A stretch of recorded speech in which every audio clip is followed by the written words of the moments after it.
El título de mi ponencia hace referencia a la cultura de seguridad y defensa, fundamentos y valores cívicos. Esto quiere decir un enfoque de lo que sería, en términos más amplios, la cultura de seguridad, como algo que no solo corresponde a los poderes públicos, sino que es muy importante apelar a la conciencia ciudadana, en definitiva, a la propia idea de ciudadanía, ¿no?, en la cual está, de alguna manera, integrada la cultura de la seguridad.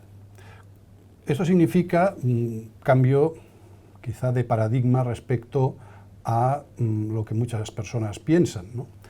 Muchas personas piensan que la seguridad es algo de la policía, del ejército, de los responsables de seguridad.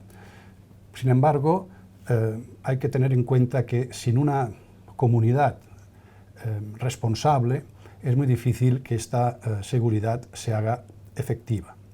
Por lo tanto, yo lo que quiero es hablarles aquí de la cultura de seguridad, que englobaría, ¿no?, de acuerdo con las últimas tendencias, la idea de defensa. La defensa estaría dentro de esta idea amplia de seguridad, ¿no? Hablaríamos de seguridad nacional. Y les quiero hablar desde dos perspectivas, que son necesariamente complementarias, como he intentado explicarles.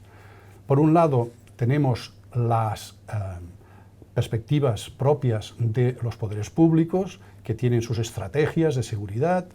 Hemos de recordar la existencia de la Estrategia de Seguridad Nacional y también estrategias sectoriales muy importantes, ¿no? Los poderes públicos prestan un servicio, llevan a cabo un poder de cara a prestar este servicio a los ciudadanos, pero los ciudadanos han de ser también responsables o corresponsables, y esto es especialmente importante en materia de seguridad, ¿no?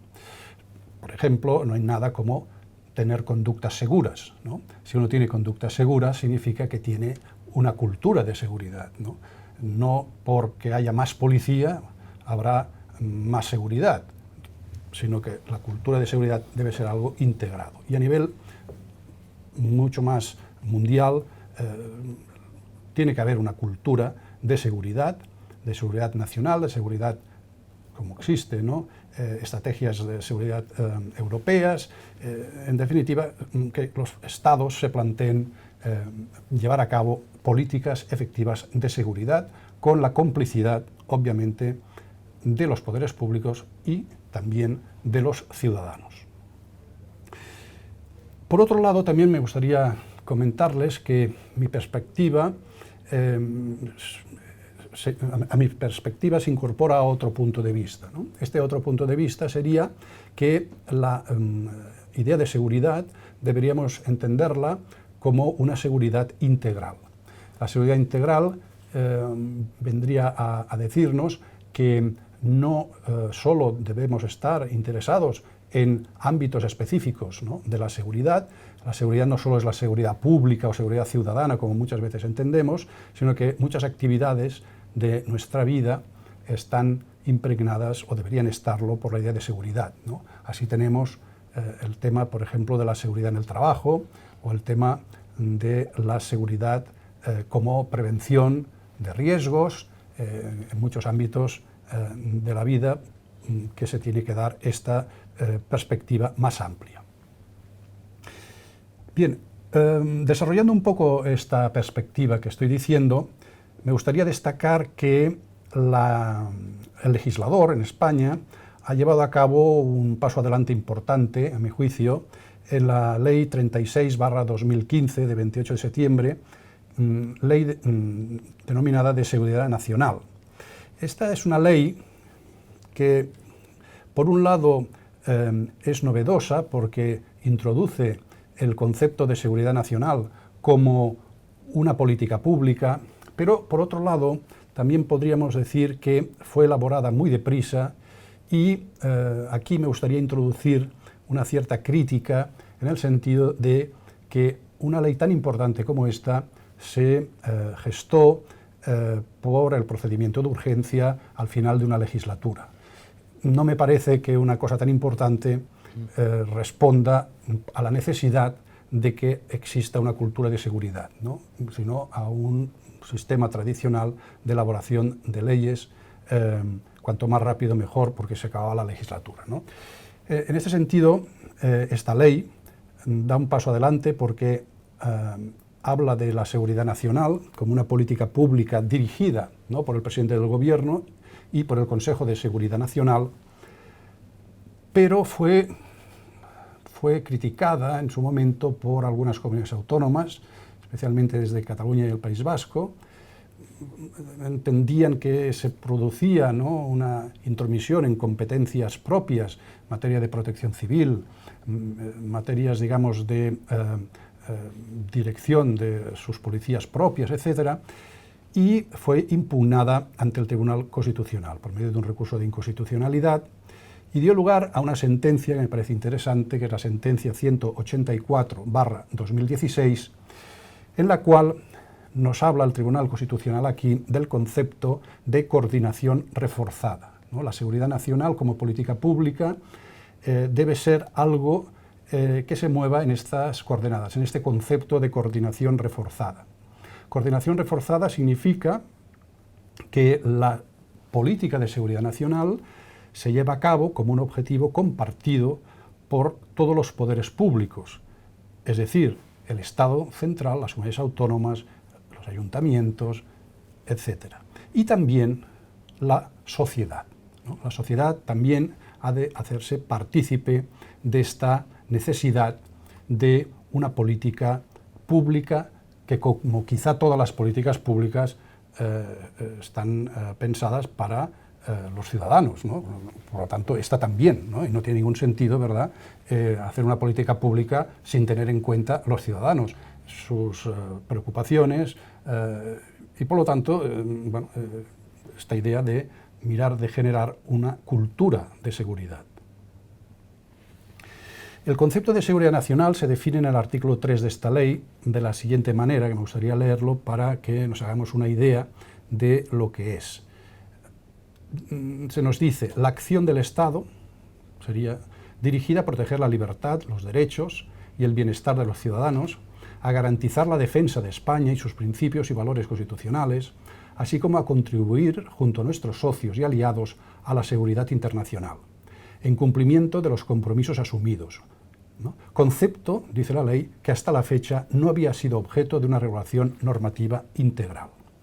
Repito que es una lástima que se hiciese tan rápido esta ley, porque no fue posible un debate que hubiese, a mi juicio, propiciado, ¿no?, un cierto aumento o discusión, ¿no?, algo propio de una cultura, ¿no?, de seguridad que hubiese llegado más a los ciudadanos. En todo caso, una de las conclusiones a las que podemos ir llegando es que necesitamos, pienso yo, un debate profundo sobre la cultura de seguridad en este país como una cuestión de Estado, al margen de ideologías, porque necesitamos comprender que hay que construir estructuras adecuadas para hacer frente a las graves amenazas globales que hoy en día tenemos, no solo en España, sino en todo el mundo, por eso son globales, ¿no? A continuación, me gustaría también hacer referencia a lo que se denomina el sistema de seguridad nacional, ¿no? La Estrategia de Seguridad Nacional de 2017, por lo tanto muy reciente, dice que la política de seguridad nacional se guía por unos principios rectores que permiten a España situarse en materia de seguridad en el contexto internacional. Desarrollar un modelo de gestión de crisis, promover una cultura de seguridad nacional, favorecer el buen uso de espacios comunes globales, impulsar la dimensión de la seguridad en el desarrollo tecnológico y fortalecer la proyección internacional de España. También nos dice esta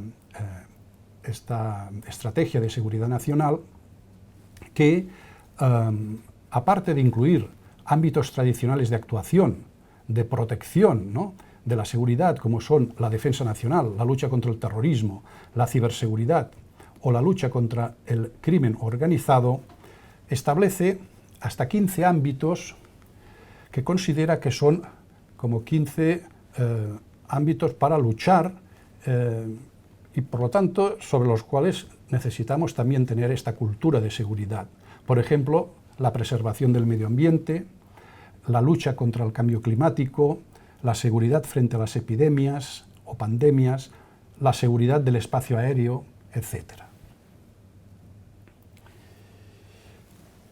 El Consejo de Ministros del 31 de mayo del 2013 aprobó la regulación, la composición del Consejo de Seguridad Nacional. Esto significa que esta política a la que me estoy refiriendo es una política pública que se lleva a cabo bajo la dirección del presidente del Gobierno, pero que se toman acuerdos por medio del Consejo de Seguridad Nacional. Este Consejo de Seguridad Nacional es una comisión delegada del Gobierno de las que se regulan en el Real Decreto 1886/2011 de 30 de diciembre. En la actualidad, por consiguiente, la importancia de espacios comunes globales, como el ciberespacio, el espacio marítimo, el espacio aéreo y ultraterrestre, han sido tensionados, al mismo tiempo que se ha dado un gran valor, por ejemplo, a las infraestructuras críticas, ¿no?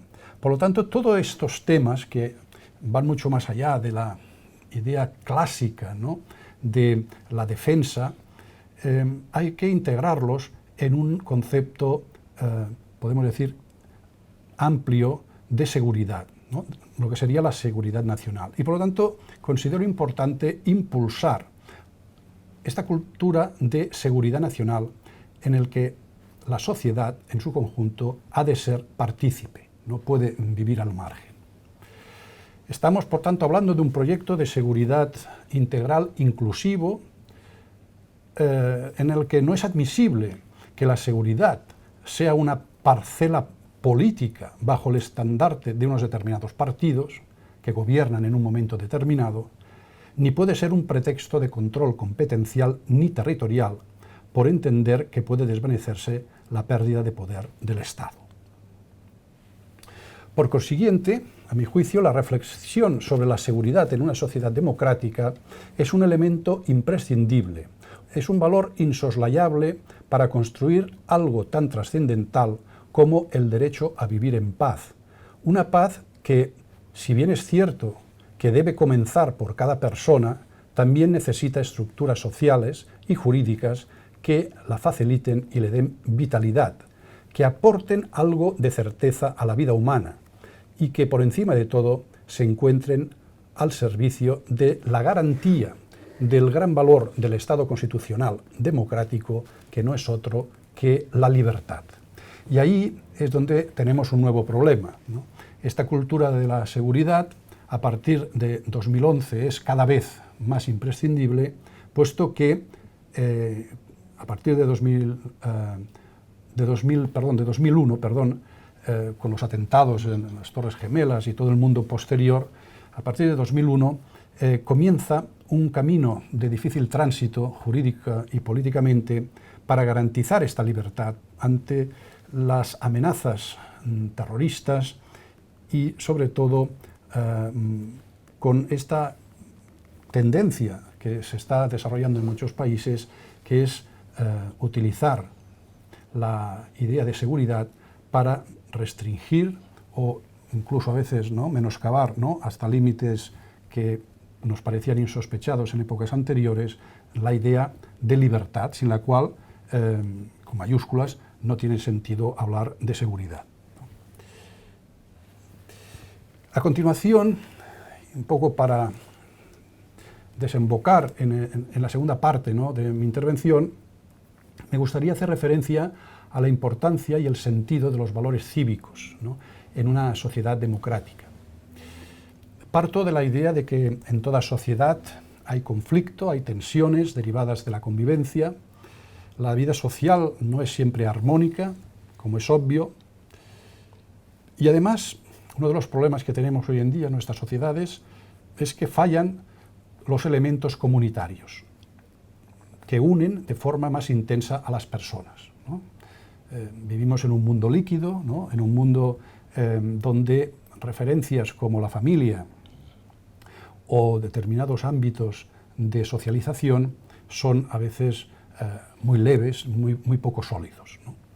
Y por lo tanto, la integración de la persona en la comunidad se puede producir de forma difícil, conflictiva, o a veces no se da, ¿no? El tema de la desvinculación de la comunidad es uno de los graves problemas que se nos plantean hoy en día. Por todo ello, podemos pensar que la sociedad es en sí misma un ámbito de conflicto y de tensión, de división, ¿no? Y por lo tanto, específicamente en el ámbito de la seguridad, necesita el Estado para crear condiciones de paz y de seguridad existencial.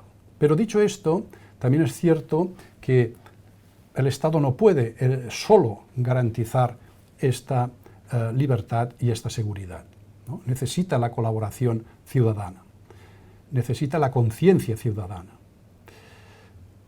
En términos de teoría del Estado, podríamos decir que todo Estado ejerce una función primaria, ¿no? Que es garantizar la paz social mediante sus funciones como Estado legislador, Estado juez o Estado policía. Ahora bien, también parece razonable pensar que el Estado por sí mismo, sin apoyo social, no puede conseguir él solo esta paz social, a pesar de que se dan versiones muy duras, muy extremas, visiones que podríamos denominar hobbesianas, ¿no? De un Estado que, digamos, es el que crea, de alguna manera, ¿no?, las condiciones de libertad y seguridad.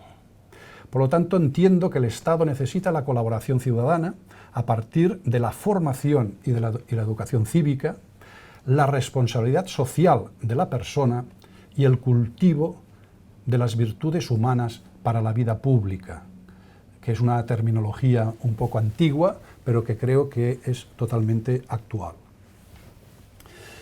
Entiendo que las personas trascienden su individualidad para convertirse en sujetos sociales y que deberían ser conscientes del retorno que han de hacer a la comunidad. Me parece urgente reivindicar el sentido social de muchas actuaciones humanas, de los ciudadanos que comparten nuestra condición de cociudadanía, pero también del Estado. Y por lo tanto, considero que habría que desechar la cultura de lo que yo denomino el gratis total, ¿no? No existe el gratis total, ¿no? Porque siempre alguien paga las cosas, todo tiene un coste, todo tiene un esfuerzo, ¿no? Es el problema de la cultura del gratis total, la de los derechos sin deberes, ¿no? También utilizando una expresión muy recurrente. Por lo tanto, considero que específicamente en el ámbito de la cultura de seguridad, pero también en muchos ámbitos de la vida, habría que tener, a mi juicio, una convicción, ¿no?, de que si la sociedad en su conjunto, ¿no?, invierte en nuestro bienestar personal, en nuestra propia seguridad en este caso, es de justicia saber devolverlo, ¿no? Devolverlo como mínimo con una conciencia e incluso con una cultura, ¿no?, con una, digamos, recreación, ¿no?, de esta conciencia en el ámbito subjetivo hacia la comunidad. Por lo tanto, propugno aquí un cambio de paradigma que supere el individualismo y el egocentrismo para anclarlo en la persona y en su rol social, aspecto que debe afectar también a las corporaciones públicas, las privadas y a los mismos particulares o cociudadanos. En este sentido, cuando se me ha hecho la presentación, pues se ha hablado, ¿no?, de mi interés por el civismo. Considero que es muy importante el civismo, esto que llamamos civismo, ¿no?, un orden de valores sociales que debe responder a lo que podríamos llamar los valores sociales dominantes, ¿no?, y que, por lo tanto, no habría que tener rubor en decir estos son los valores sociales dominantes, mientras no tengamos otros, pues esto es la pauta a seguir. Necesitamos un país con personas responsables, educadas, cívicas, respetuosas con las formas legales, con los procesos democráticos, eficientes en sus conductas, emprendedoras y, como decía antes, porque me gusta este lenguaje, virtuosas. La democracia supone, en consecuencia, que la ciudadanía ha de interiorizar la democracia, porque podemos llegar al caso, a la situación, de que la democracia pueda existir sin demócratas. Y esto sería, ¿no?, una especie de falacia. Por lo tanto, la democracia necesita conciencia, necesita cultura, necesita potenciar estos valores cívicos, lo cual significa el ejercicio de derechos y deberes en relación a la vida pública.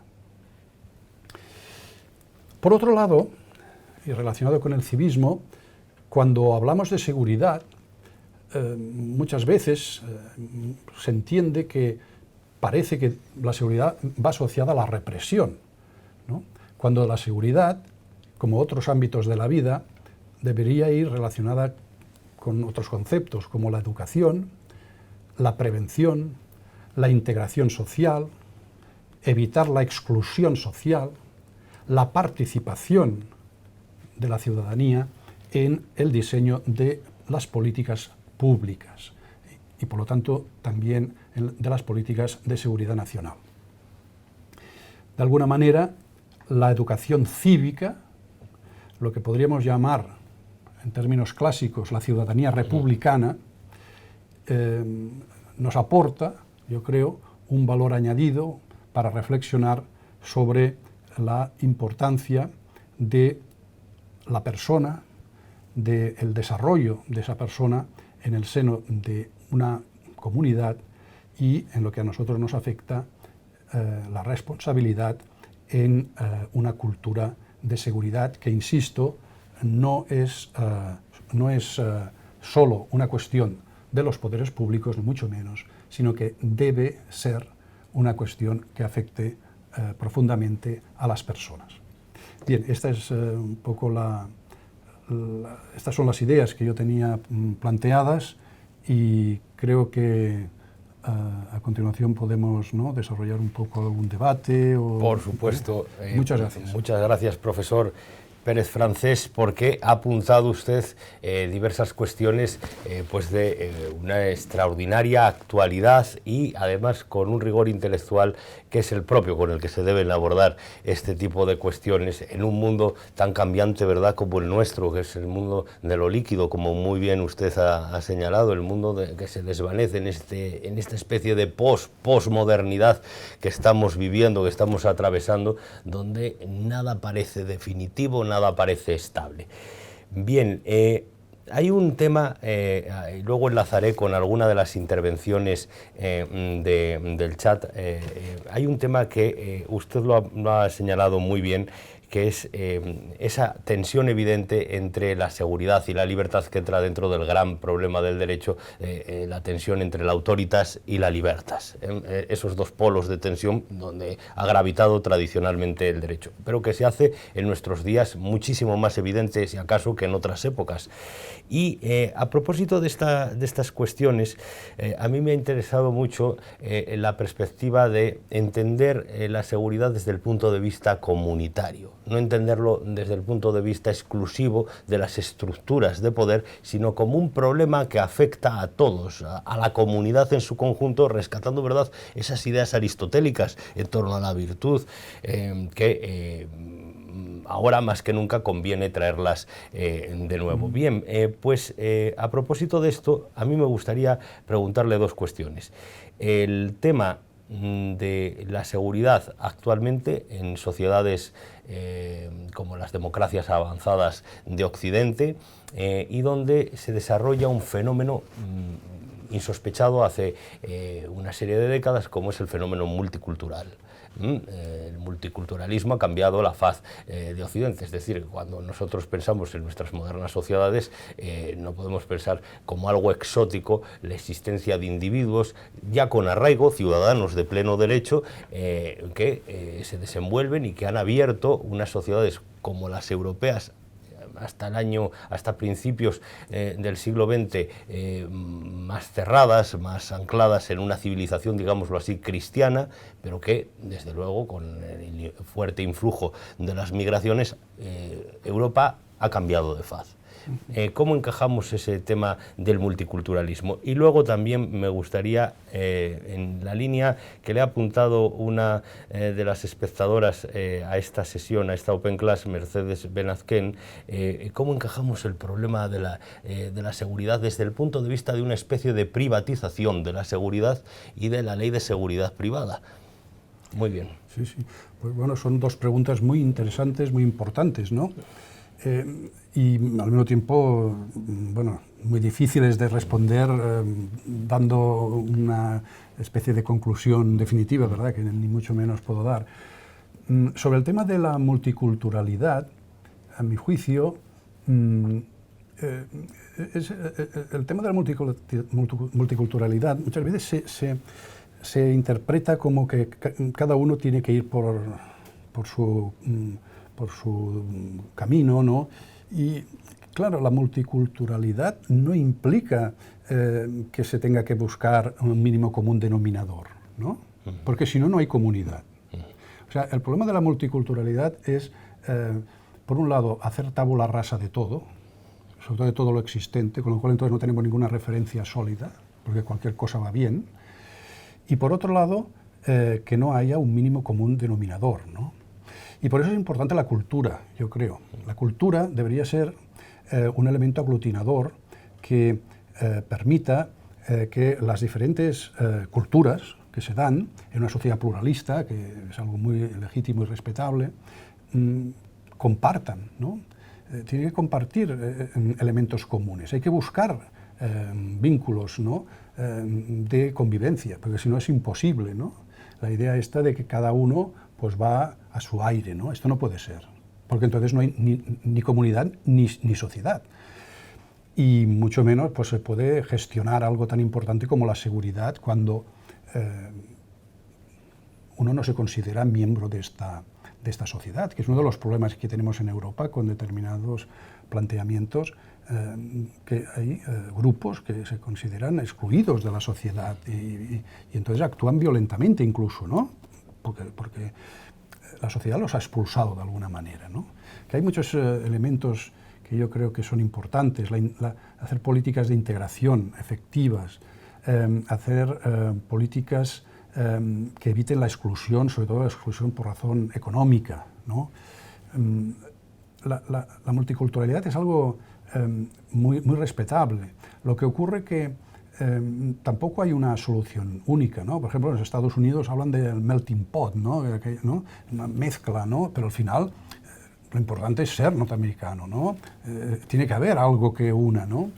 En Canadá pues está también la importancia de una incorporación de la inmigración de manera más integradora, ¿no?, que quizá en otros sitios, y esto pues también da una seña de identidad, ¿no? Bueno, el tema de la multiculturalidad creo que es mucho más amplio que el de la cultura de seguridad, o sea, pero puede llegar a afectar a esta cultura de seguridad cuando hay sectores de la sociedad que están excluidos y que entonces difícilmente pueden entender que esa cultura de seguridad, tal como la vemos, pues tenga algún interés, porque bueno, ellos viven de alguna manera en contra, ¿no?, de la sociedad, ¿no? Entonces este es el problema. Bien, ya digo, es un tema muy largo, se ha escrito mucho, ¿verdad? Y bueno, lo dejaría aquí. Luego, el tema de la seguridad privada es cierto, ¿no? Aquí podemos decir una cosa, que quizá el Estado se ha dado cuenta de que no tiene dinero para desarrollar, digamos, o llevar a cabo unos cuerpos de seguridad públicos, ¿no? Y entonces, pues claro, tiene que ir cediendo, de alguna manera, algunas competencias a cuerpos privados, ¿no?, que sería la seguridad privada, ¿no? Pero claro, hay elementos que yo creo que no pueden privatizarse, ¿no? Hay elementos que no pueden privatizarse. Es el tema de la detención, por ejemplo, de ¿no? Bueno, pues tiene que haber, ¿no?, unas garantías públicas, actuar como agente de la autoridad, por ejemplo, ¿no? O sea, claro que yo creo que la tendencia, por lo que veo con la nueva ley de seguridad privada, es a que cada vez tendrá más peso la seguridad privada, además por una razón económica. Porque, por decirlo vulgarmente, hacer un policía cuesta mucho más que hacer un guarda de seguridad, ¿no?, o un vigilante de seguridad. Y bueno, ahí es donde está otro tema, que es la formación de la seguridad privada. Yo creo que es muy importante que la seguridad privada se plantee, si es que se le quiere dar cada vez más atribuciones, pues una formación, ¿no?, yo creo, superior a la que a veces tiene actualmente, ¿no? Bueno, también lo dejaría aquí porque igual hay alguna otra intervención. Desde luego el debate es muy interesante. Preguntan también varios oyentes, espectadores de esta Open Class. Por ejemplo, Alexander está preguntando qué debe hacerse para que la ciudadanía comparta y entienda las preocupaciones del Estado sobre las amenazas del orden mundial. Y Santos Manuel señala que cómo contempla y predice la evolución que en España y en Europa en general, en su contexto, tiene la relación cívico-militar de los nuevos escenarios de seguridad en esa realidad de la diversidad cultural y manteniendo valores cívicos de nuestra cultura occidental. Son preguntas de enjundia, de calado. De calado, porque, sí, qué barbaridad. Esto, a ver, decir algo interesante en pocos minutos es difícil, ¿no? Pero, a ver, sobre la primera cuestión, ¿qué hacer, no? Este es el gran tema, ¿no? ¿Qué hacer, no? Yo creo que hay que divulgar, digamos, estos temas, como se lleva a cabo en este ciclo, y por lo tanto aquí yo creo que este tema no solo es un tema, evidentemente, del Estado, ¿no?, como digo, pero está bien que se produzca, digamos, debate sobre estos temas, ¿no?, y reflexión. También es cierto que en España en general yo creo que venimos de una historia, por la historia que hemos tenido, donde estos temas de la seguridad siempre se han visto como muy poco cívico ciudadanos y muy estatalistas, ¿no? Entonces creo que es importante mirar de ir cambiando, ¿no?, un poco el foco, ¿no? Y sobre todo entender que, bueno, por ejemplo, no hace falta ser de derechas para estar interesado por la seguridad. Que a veces la gente piensa, bueno, es que si uno es de derechas y si uno es de izquierdas, entonces ha de hacer la revolución. Bueno, tampoco se trata de esto, ¿no? O sea, uno puede, ¿no? Tiene que haber un campo donde las cosas se tengan que reflexionar y tal. Por lo tanto, yo creo que nos falta mucha cultura de seguridad, como nos falta en general mucha cultura en muchos ámbitos de la vida, ¿no? Y creo que, bueno, es difícil, pero hay que ir trabajando generando foros de debate como este y otros que se hacen. Luego, la otra pregunta realmente es interesante también. España, hemos de reconocer que en el ámbito de lo que sería la seguridad nacional y la defensa está integrada en estructuras supraestatales, por lo tanto, con más razón, creo yo, que habría que, por decirlo así, quitarle la pintura de ideología, ¿no?, digamos, a este tema. Es un tema político con mayúsculas, un tema existencial con mayúsculas, y hemos de saber que España está en este momento integrada en la OTAN y en estructuras supraestatales, y por lo tanto no se puede hacer cualquier cosa, ¿no?, sino aquello que se decide en estos foros supraestatales. Para desarrollar la cultura, bueno, deberíamos definir también qué es la cultura occidental, cosa que esto nos llevaría a un ciclo de conferencias completo, ¿no? En fin, me parece muy complicado ahora en pocas palabras, pero yo lo que diría es que estamos en una parte del mundo donde, digamos, pues tenemos un ideal que es el ideal ilustrado, europeísta, y y pacífico, y por lo tanto habría que trabajar en estas coordenadas, ¿no? Y bueno, luego ya veremos un poco las políticas concretas que habría que hacer, ¿no?